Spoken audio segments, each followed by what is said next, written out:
Part 1, The Chaos in the Hamptons.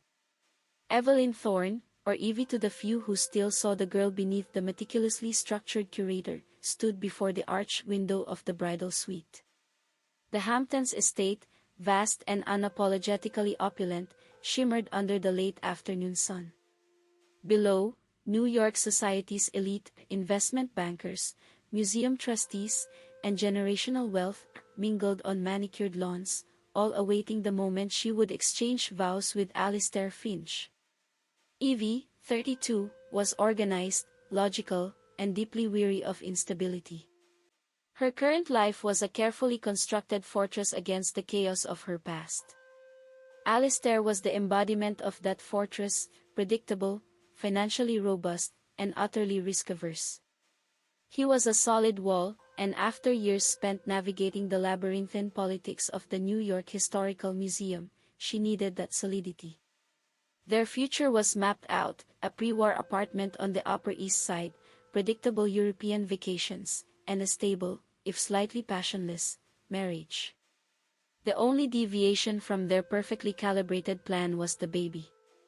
8 weeks along, the pregnancy was a result of meticulous IVF planning, a calculated move to bypass the historical mental health issues that plagued Alistair's family lineage. She wanted a child, but she wanted a child built on certainty, not the genetic roll of the dice. It was clinical, clean, and safe. Alistair, handsome in his custom-tailored tuxedo, entered the room, his eyes crinkling with anxiety rather than excitement. "Evie, darling. Everything is perfect. But the security detail is concerned about the access road near the dunes. I've told them to double the perimeter, just in case." Evie smiled gently, tying his silk tie a fraction tighter. "Alistair, relax. We're surrounded by million-dollar hedges and enough private security to invade a small country. Nothing is going to happen." He smoothed the lapel of his jacket, already calculating the financial risk of their extravagant wedding. "Right. Of course. It's just such a public display. I feel exposed. It's a celebration of safety, Alistair. The end of risk for both of us," she reassured him, though a tiny, rebellious whisper in her mind suggested that safety felt an awful lot like emotional baggage. The procession began. Evie, stunning in a silk crepe gown, floated down the aisle laid across the lawn. The air was thick with the scent of white roses and old money. She reached Alistair, took his hand, a hand that felt cool and slightly clammy, and faced the officiant. "We are gathered here today." It was precisely at the moment the officiant paused, asking if anyone objected to this union, that the sound of tearing metal ripped through the seaside serenity. It wasn't the sound of an objection, it was the sound of a siege. 3 armored, pitch-black SUVs, moving with terrifying, practiced precision, obliterated the ornate iron gates and the surrounding shrubbery. They carved a path straight across the lawn, scattering terrified guests like startled pheasants, and screeched to a halt just 50 feet from the wedding altar. A chilling silence descended, broken only by the distant, frantic chirp of security radios. The driver's side door of the central SUV opened with a heavy, hydraulic sigh. Stepping out was a man who looked carved from ice and shadow. Caius Varrick. He was 35, an enigma even among the secretive circles of Manhattan finance. He controlled an investment empire that was rumored to be both brilliant and utterly ruthless, a legitimate front for the deep, dark power he wielded over organized crime elements in Eastern Europe. He didn't wear a suit, he wore a perfectly fitted charcoal ensemble that looked less like clothing and more like armor. His eyes, the color of glacial ice, swept across the crowd, settling on Evie. He moved slowly, deliberately, his presence sucking the air out of the Hamptons' summer. "Stop the proceedings," Caius Varrick's voice was deep, cutting through the silence like broken glass. It carried an authority that made Alistair Finch, the man Evie chose for stability, look like a nervously sweating boy. Alistair finally found his voice, high-pitched with outrage. Who the hell are you? Get off my property. Caius didn't spare him a glance. His focus remained laser-locked on Evie's pale face. Evelyn Thorne, he stated, his tone devoid of question. You are carrying my son. A collective gasp went through the assembly. Evie felt the perfectly tied knot in her stomach tighten to a Gordian knot. The sheer, impossible audacity of the claim left her speechless. You're mistaken, Evie managed, her voice trembling. This pregnancy was conceived via IVF. The donor was screened and approved. You are severely mistaken. Caius offered a smile that was not an invitation, but a threat. Dr. Elias Thorne at Manhattan Fertility. A man who, regrettably for him, deals in secrets. The samples were switched, Evelyn. It was meticulous, untraceable work. But the result is undeniable. He took a step closer. You are 8 weeks pregnant with the Varrick heir. He didn't stop there. He dropped the ultimate bomb, not just a paternity claim, but a statement of geopolitical importance. That child is the lineage key. A unique biological signature, a genetic code necessary to unlock certain assets and informational archives established by my family. Archives that the wrong people are desperately searching for. As if on cue, the wrong people arrive.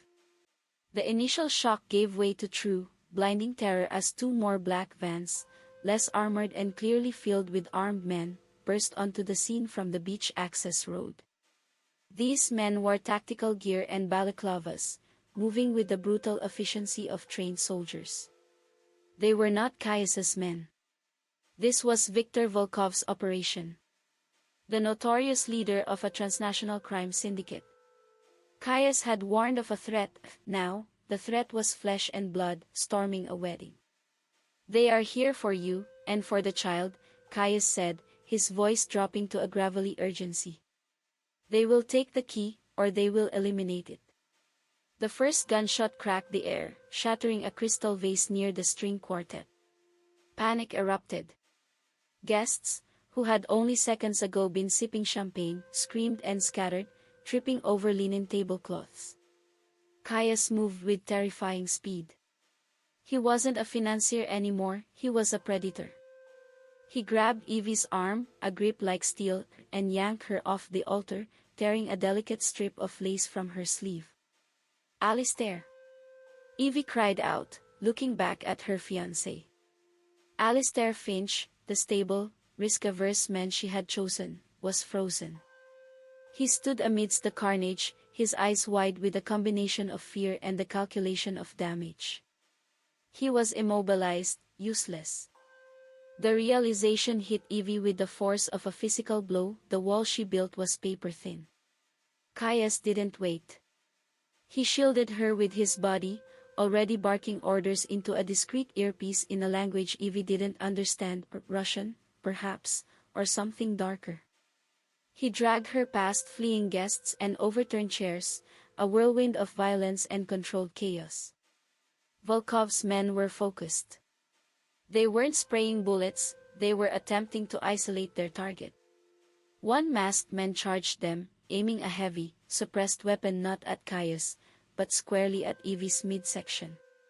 Caius twisted, shoving Evie behind a marble fountain. He pulled a compact, matte black pistol from his jacket, a place where a respectable man kept a handkerchief, and fired twice. The sound was surprisingly dull, efficient.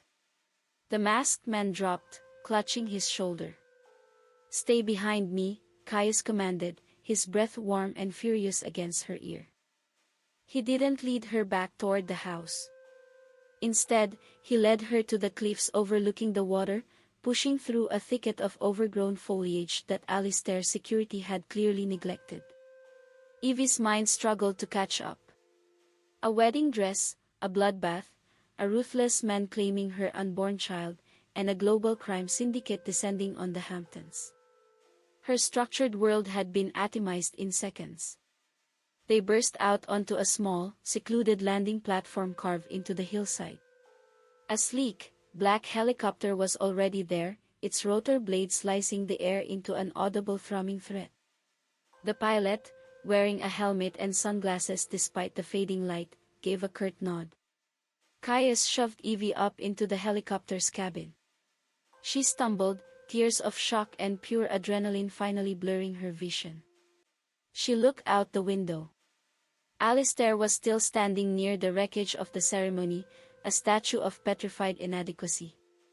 "What about him?" she yelled over the engine's roar. Caius climbed in beside her, strapping himself in with swift, practiced movements. His face, minutes ago a mask of cold fury, now held a terrifying sense of victory. "Alistair Finch is irrelevant," Caius said, his voice flat. He reached out, not to comfort her, but to secure the seatbelt across her growing stomach. His touch, though clinical, sent a primal shiver down her spine. "You, Evelyn, are now relevant. And you are mine. The key stays with the Varrick lineage." The helicopter lifted off, banking sharply over the ruined wedding party and the flashing lights of police sirens that were just beginning to arrive, hours too late. Below her, the glittering, safe life she had so painstakingly built shrunk to a tiny, burning ember on the coastline. Evie Thorne, the methodical curator, was gone.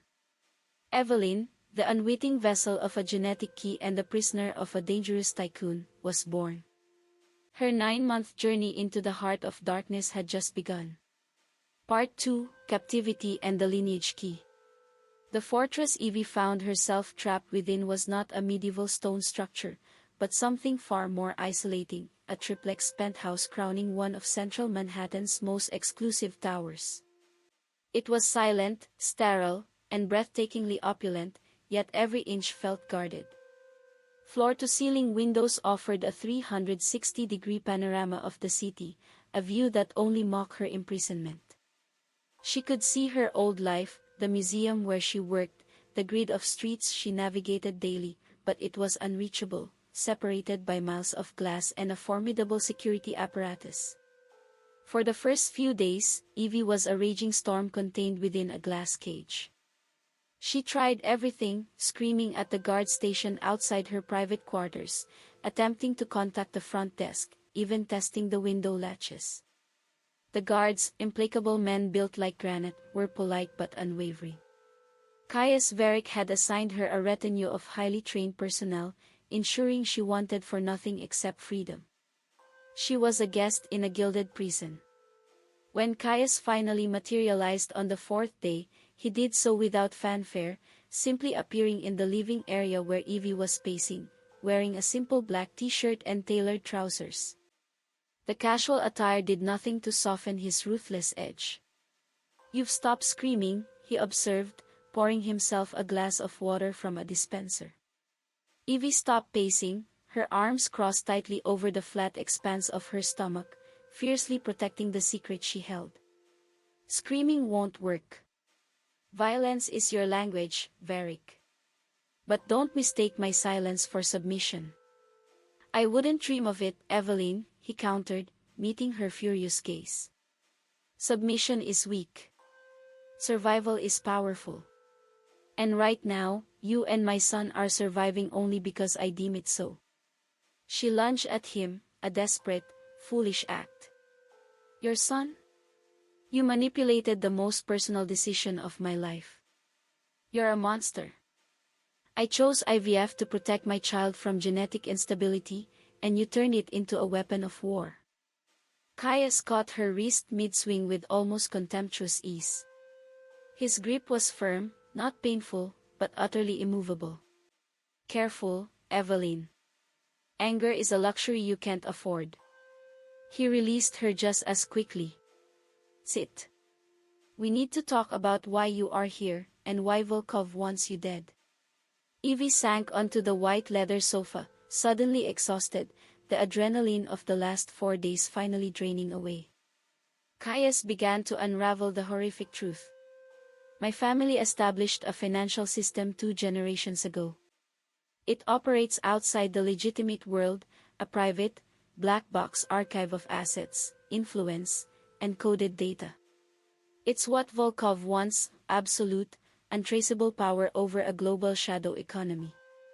But why a child? Why the IVF switch? Evie demanded, sickened. The system is protected by layers of ancient Varrick security protocols. The final, most crucial lock is genetic.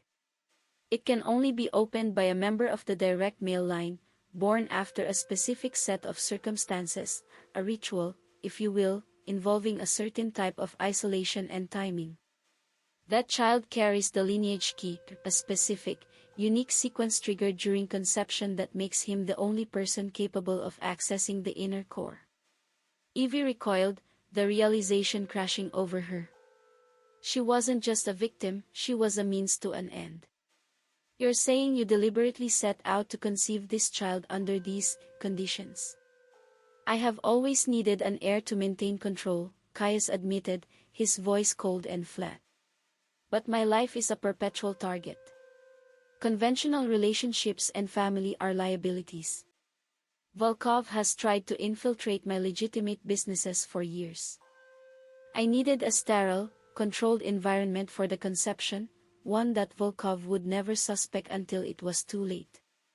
He paused, his blue eyes piercing hers. I was planning my own highly secured, private surrogacy. I was too careful. Volkov, through his contacts, learned of my need.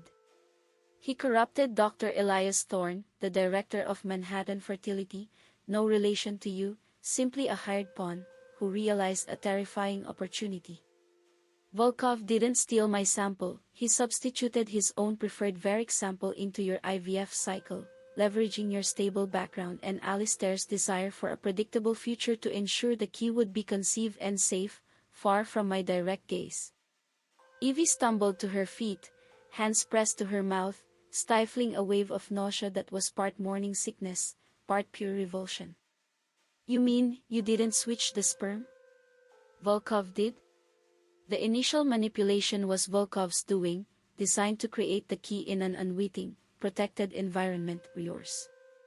But once the mistake was discovered, I intercepted the results, realizing I needed to retrieve the key immediately, before Volkov could complete his plan to wait until the child was born, then kidnap or kill you both and force the key to be grown and used by his own people. He walked to a sleek, wall-mounted display that was showing security camera feeds of the elevator lobby. Volkov knew you were carrying the key. His attack at the wedding wasn't a threat, it was an extraction operation.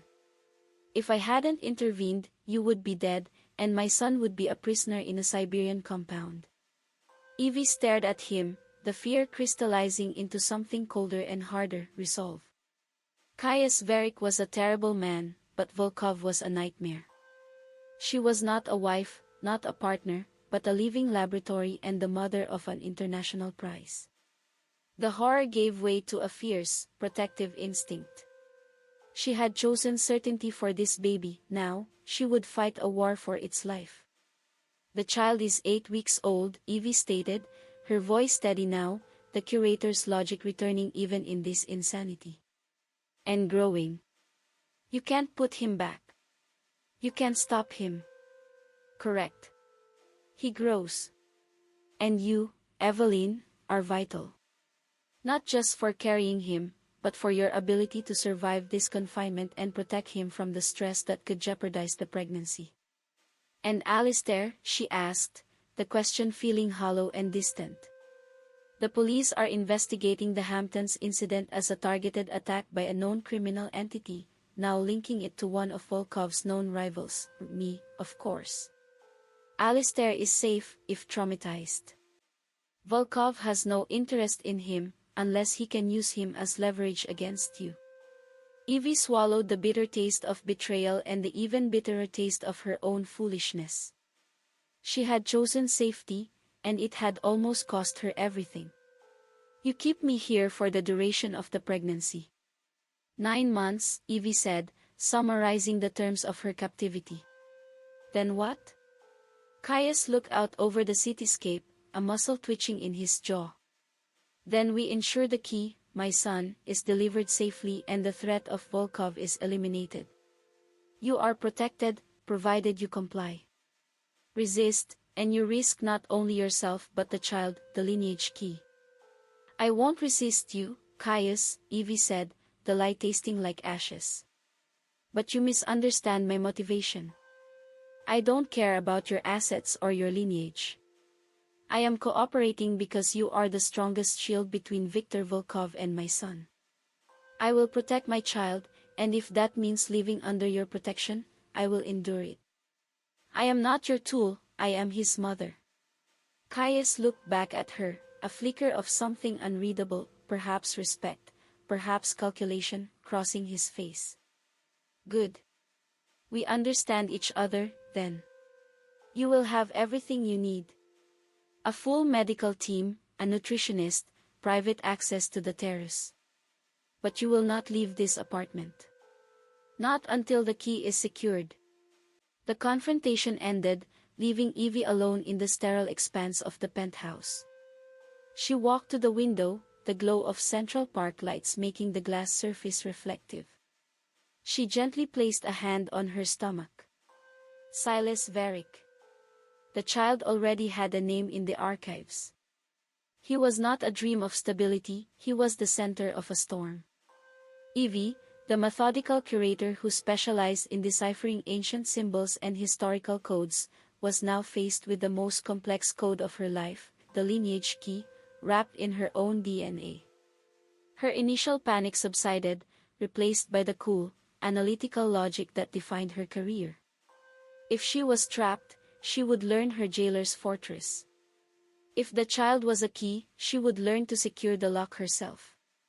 Her project was no longer a museum exhibit, it was survival.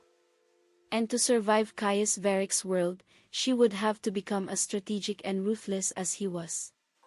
Her path to freedom, she realized, might lie not in escaping the cage, but in understanding the mechanisms of the monster who built it.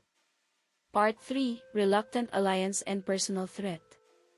The transition from captive to collaborator was a subtle, psychological shift, driven by Evie's fierce pragmatism.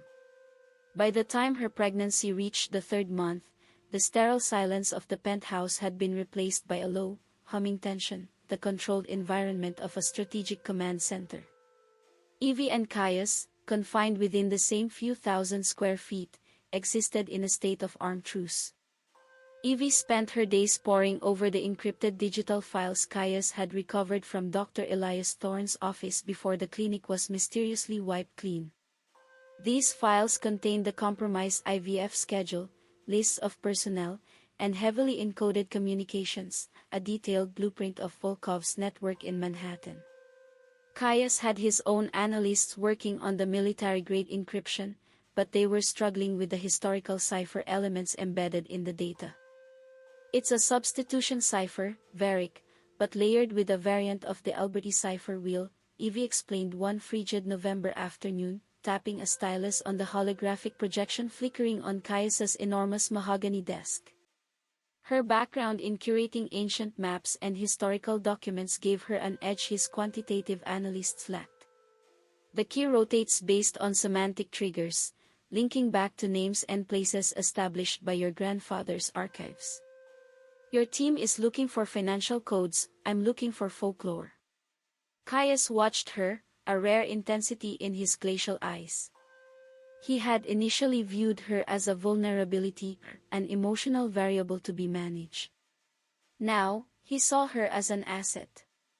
Her mind, the organized, logical engine that had once sought the stability of Alistair, was proving to be a formidable weapon against the chaos of his enemy. Unravel the folklore, Evie, he instructed, his voice low. If you can decrypt the locations, we can sever Volkov's connections before he consolidates his hold on the city's infrastructure. Their shared objective forged a reluctant alliance. Caius, always remote and guarded, found himself relying on Evie's clarity. Evie, who detested violence, found a perverse satisfaction in crippling the organization that had turned her pregnancy into a target. They worked through late nights, the only sounds the whirring of servers and the gentle click of Evie's stylus. She was now 4 months pregnant, the subtle shift in her center of gravity a constant, grounding reminder of the key they were fighting for. The physical proximity, born of necessity, began to break down the walls between them. Caius was rarely soft, but he was observant. He ensured her comfort with an almost military precision. A heated blanket appeared when she shivered, the specific herbal tea she favored materialized without her asking, and he ended work sessions precisely when her doctor advised. It wasn't kindness, it was asset management. Yet, Evie recognized the care, however detached, was real. The tension escalated when Volkov, frustrated by the lack of progress in locating Evie or penetrating Caius's fortress, switched targets. One morning, the news channels Caius monitored, the legal, public channels, erupted with a scandal. Alistair Finch implicated in international securities fraud, firm under federal investigation. The charges were intricate, plausible, and utterly devastating.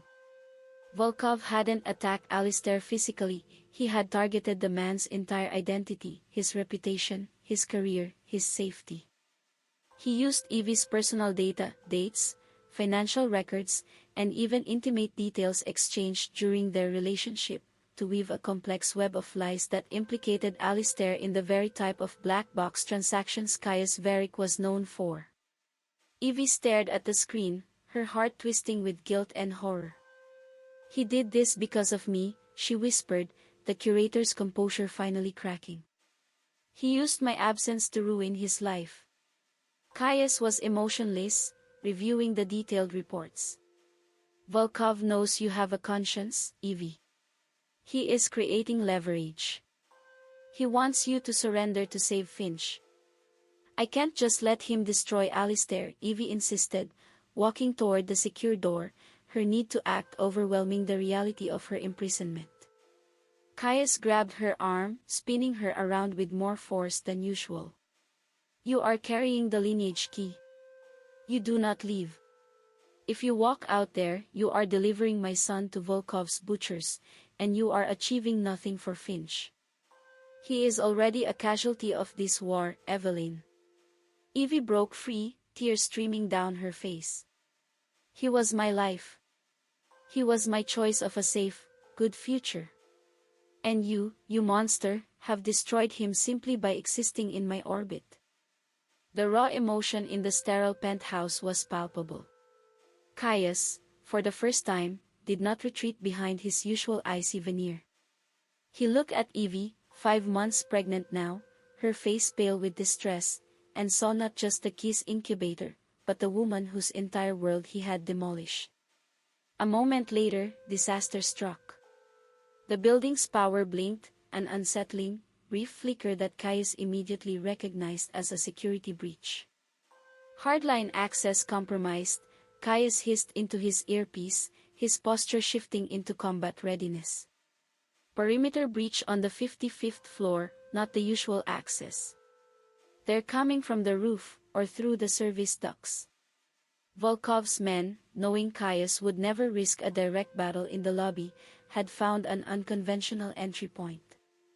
The penthouse was designed to withstand frontal assault, but this attack was precise, engineered to take advantage of the very small window of Caius's distraction. Caius drew his weapon, pushing Evie toward the hidden panic room, disguised behind a rotating bookcase. "Get in. Now." Before she could comply, a muffled explosion rocked the floor below them, a concussive charge aimed at the reinforced ductwork. A shard of ornamental glass, dislodged by the blast, sliced through the air. Caius instinctively spun, shielding Evie entirely. The shard grazed his temple, drawing a thin line of crimson. The true injury came moments later.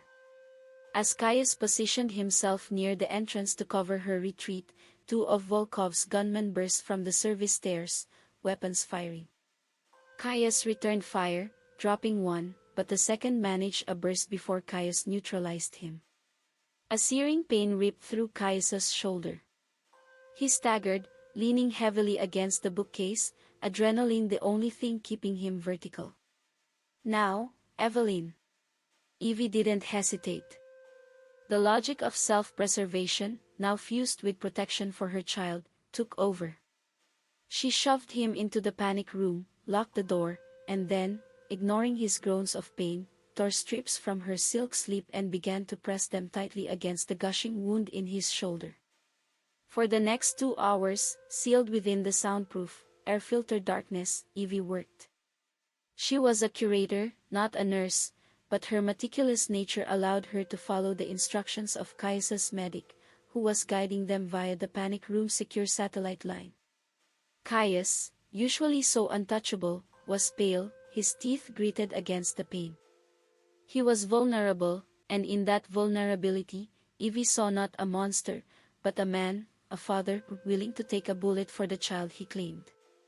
"You didn't have to do that," Evie whispered, bandaging the wound with tight, professional knots. "It is my duty to protect the key," Caius muttered, his voice weak. "No," Evie argued gently, her hands resting briefly on his chest, feeling the frantic thump of his heart. "It was instinct. You didn't shield the key, you shielded me." He looked up at her, the mask of indifference finally dissolving. "I won't lose him, Evie. Not after all this. I can't." He admitted the depth of his need, not for control, but for the one thing his structured, violent life lacked, a true, biological connection. When Caius's security team finally secured the building, Evie emerged from the panic room changed. She had touched his pain, and he had protected her life. The line between captor and protector, enemy and ally, had blurred irreparably. Later that night, Evie stood watching the city lights, the knowledge of Alistair's destruction heavy on her soul. Volkov had successfully created the pressure point he needed. Evie knew she couldn't simply wait for the baby to be born, she had to fight back, and that meant burning the bridges to her past. She retrieved a secure phone Caius had provided for communication with the outside world. She made 2 calls, one to her museum contact, feigning illness and securing a long-term leave, and one to a traumatized Alistair. She told Alistair that she was safe, but explained the impossible nature of her situation and the child. She broke off their engagement, urging him to accept the firm's help to survive the scandal. She knew he would never truly recover from the shock or the public humiliation, but she had to sever the tie for his safety. Hanging up, she felt the finality of it. Her old life, the stable fortress she had chosen, was gone. She turned to find Caius standing in the doorway, his arm in a sling. Evie walked toward him, the faint scent of antiseptic and gunpowder clinging to his clothes. "Alistair is free," she stated, her voice resolute. "My past is closed. Now, we eliminate Volkov. Show me the coded map." She stood inches from him, a woman reborn in fire. Caius, seeing the steely resolve in her eyes, realized he had not just saved an asset, he had created a partner. Then, she reached up, her hand cupping his jaw, and pulled his head down.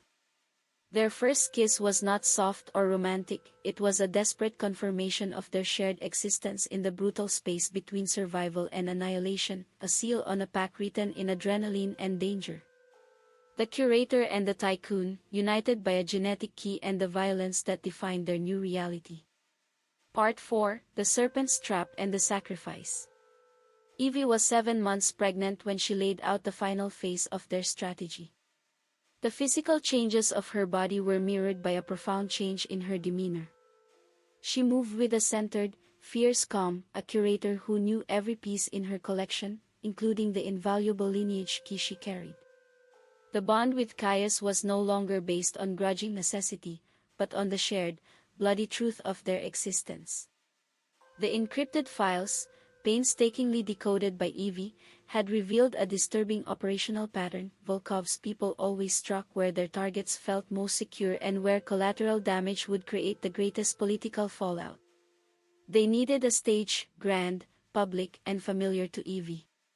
"You've crippled his financial conduits, Caius," Evie stated, standing before the main wall screen in the penthouse, which now displayed the blueprint of the New York Historical Museum. But Volkov won't retreat. He'll go for the most direct source of leverage. He wants the key, and he wants me to come to him. Caius, his arm still healing, leaned against the desk, his gaze sharp and calculating. He won't risk a direct assault on the penthouse again. It's too costly. We wait until the birth, then we move you to the upstate compound. No, Evie countered, her voice firm. We don't wait. We use my leverage.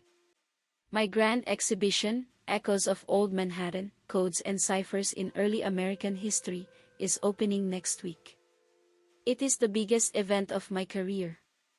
Volkov expects me to be in hiding, but he knows I would never willingly miss this opening.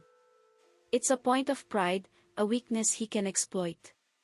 She traced a line on the screen, indicating the labyrinthine basement and the defunct pneumatic tubes beneath the archives. The museum is my fortress, Caius. I know every secret passage, every service entrance, and every blind spot in the security grid.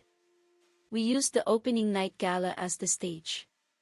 I walk in alone, the jilted, abandoned woman seeking validation. I draw him out into my territory. Caius studied her, not with affection, but with the cold appreciation of a tactician viewing a brilliant, terrifying maneuver. It is reckless. You are 7 months pregnant.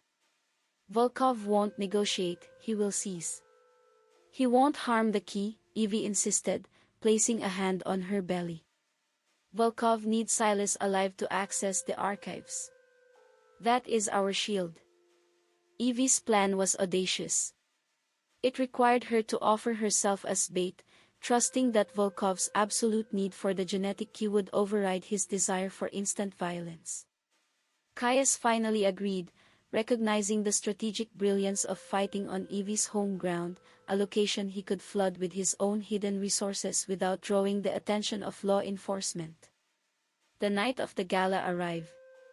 Evie, stunning in a deep emerald gown that accentuated the fullness of her pregnancy, looked every bit the tragic figure the Manhattan elite expected. She was not escorted by Caius, the ruthless phantom, but by two inconspicuous, impeccably dressed men who were, in fact, Caius's most lethal bodyguards. The museum was a dazzling spectacle of art and power.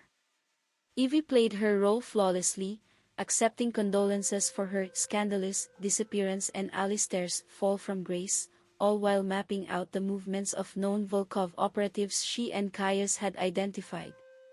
The trap sprung as she was giving an impromptu tour of her favorite exhibit, an antique cipher machine.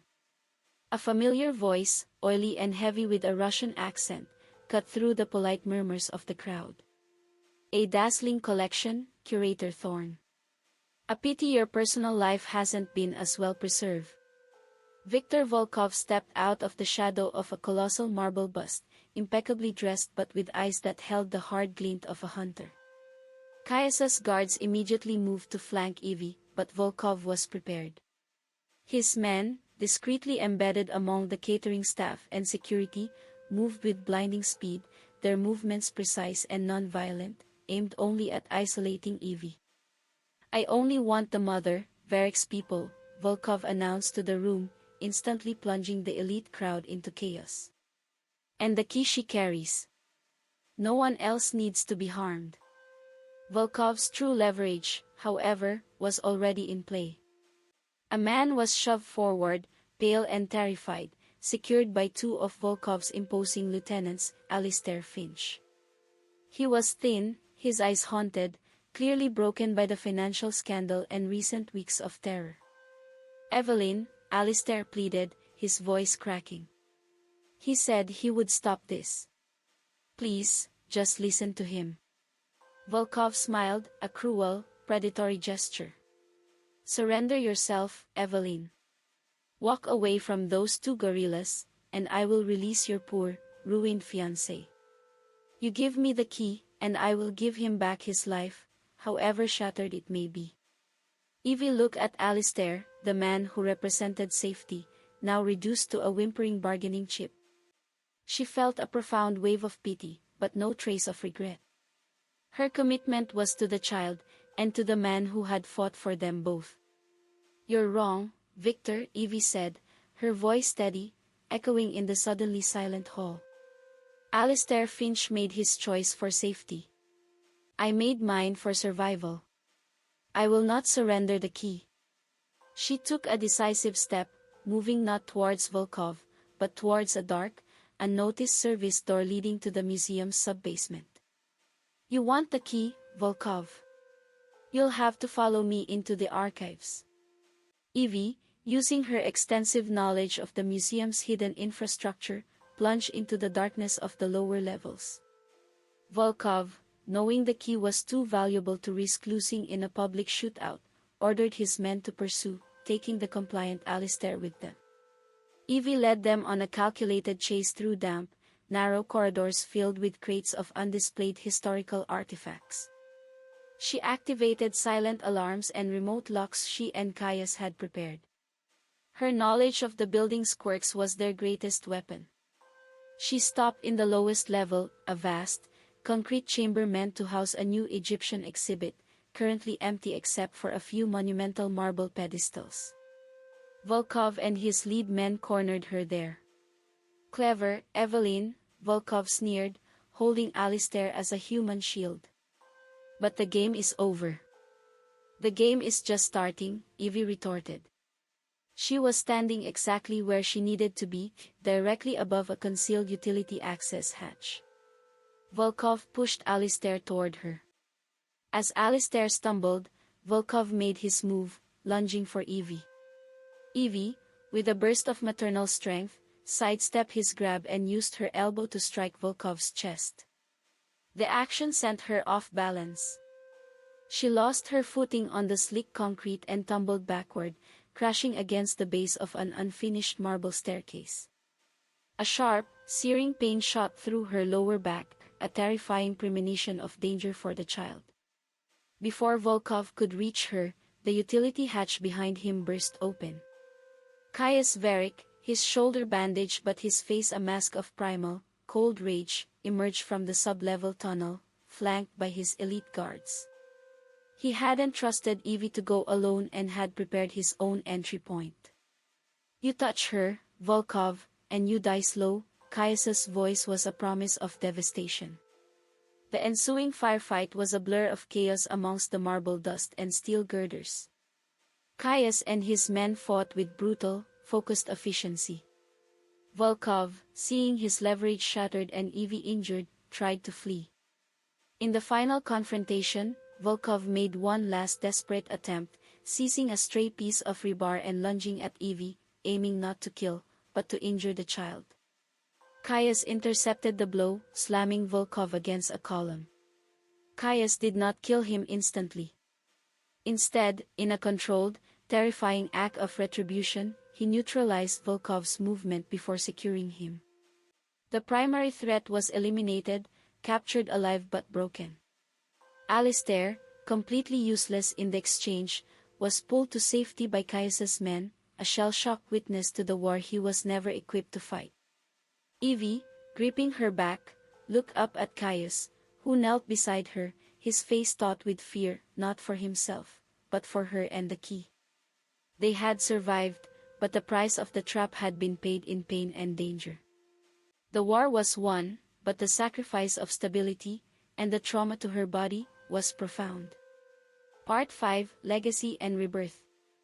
The sub-basement of the New York Historical Museum was the final battlefield.